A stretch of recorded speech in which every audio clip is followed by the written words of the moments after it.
समझदार किसी चीज़ में खुशी महसूस नहीं पाता क्योंकि इसका हलाल हिसाब और हराम अजाब है। जिसका अंजाम मौत है इसके लिए कौन सी खुशी है। तेरा कलाम बता देगा कि तेरे दिल में क्या है।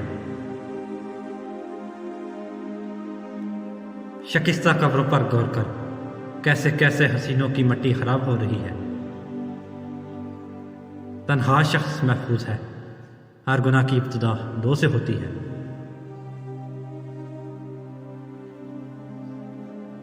तुझे लोग तकब्बर से नहीं तवाज़ा से बड़ा समझेंगे।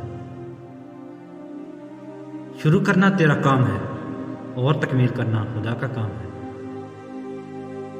मौत को याद रखना नफ्स की तमाम बीमारियों का इलाज है।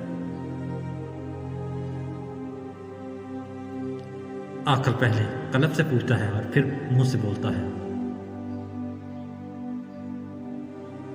बेजरूरत मर्दों को भी बाजारों में नहीं जाना चाहिए।